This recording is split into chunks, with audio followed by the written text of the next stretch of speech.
with their camps and so on and so forth. And there will be an answer to that as well. They are not going to win. We are. But you're going to have to be prepared to pay the price that's necessary to keep your freedom. Do you have some questions there, Jack? Yes, I do. But you know what, Bob? It is amazing how that they're talking about. And how can they even say with straight faces that the economy is going to turn around when report after report after report after statistic shows? I mean, even the spending came out today, a decline. It declined. The spending declined dramatically in the last 3 months. Since they've been taking statistics since 1947. How do they expect us to just turn around in 4 months?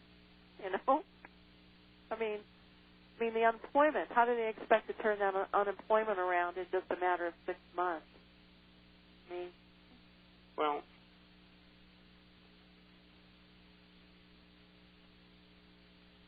I had to write something down.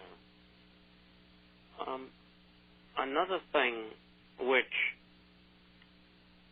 was very important that was announced today is that savings are up 2.8%. It's the first time in perhaps 9 or 10 years. People are paying off their debt, the ones that can. They're frightened. 72% of the economy was made up of consumption by individuals. That figure now is probably around 71. That figure will go back to 64.5, and that is the long-term mean since the Second World War. And that's going to be hard to swallow because people are used to running everything up on their credit card or taking equity out of their homes, and that's not going to really be available to them anymore. And so your whole way of living is going to change. What is one of the ways you might be able to solve the problem? Well, if you took about $20 trillion and gave it to the American public to spend, that might extend the period that the economy could stand up, perhaps for 2 or 3 years. That's not going to happen because the people who did this don't want the economy to recover. They want to enslave Americans, and everybody else for that matter. It's just that we have been the most successful country in the last many years, so to speak, and Europe as well. So they must bring us down to our knees to accept pro-government, and that's what this is all about. And a lot more people are open to understanding what the problem is, and that's good because at least they know now what they're fighting for.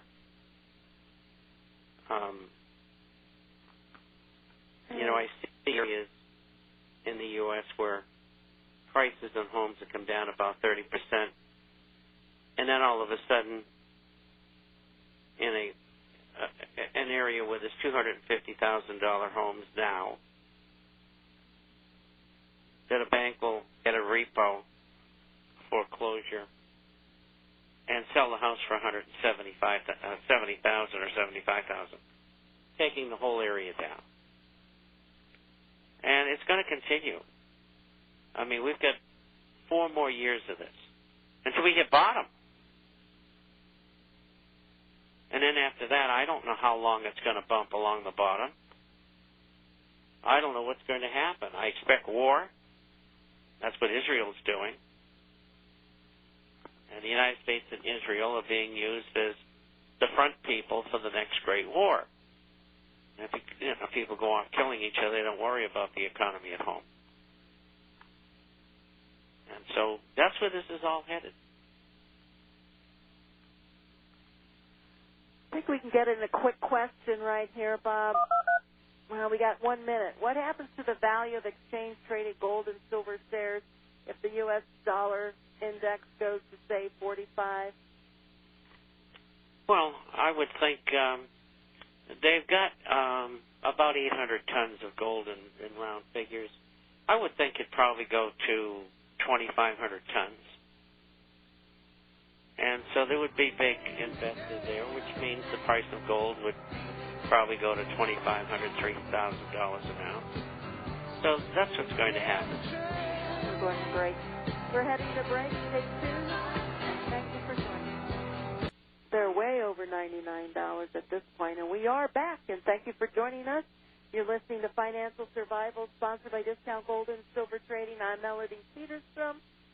For all your gold and silver coin needs, give us a call at 1-800-375-4188. And, of course, call that phone number if you would like a complimentary issue to the International Forecaster. And, Bob, it's your turn to tell us about the International Forecaster, please.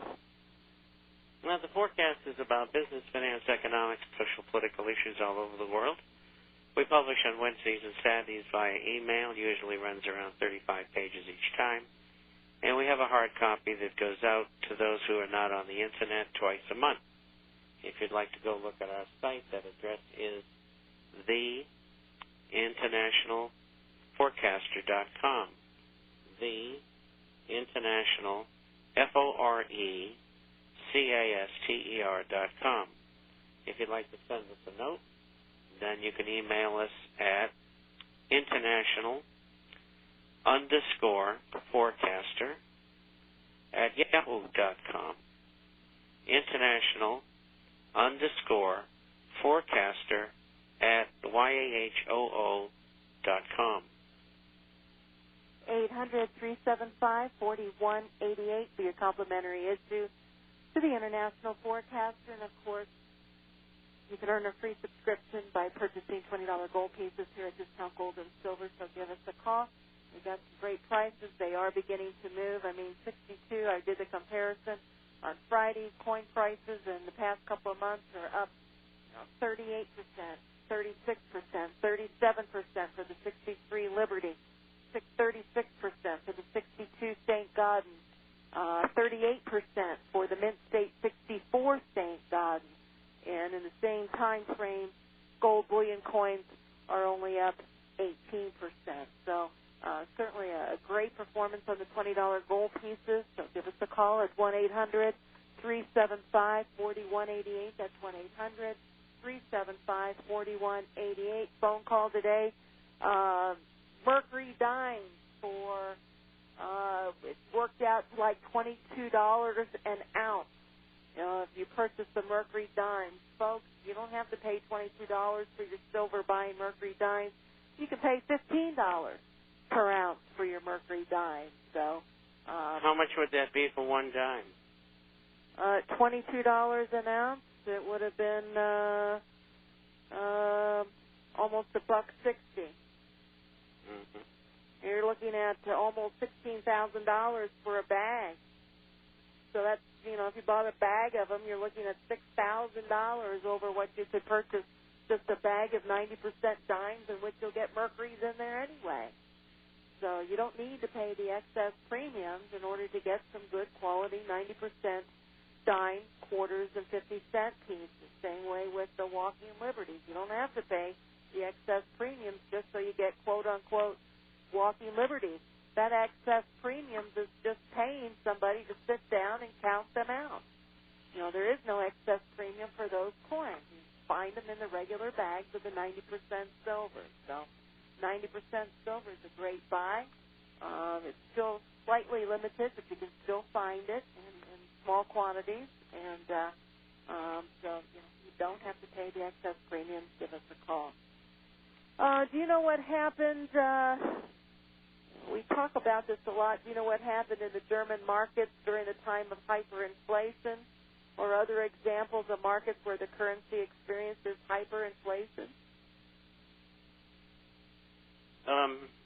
The currency printing went berserk during 1921, 2, and 3. And finally it collapsed. Gold went up. And right after that,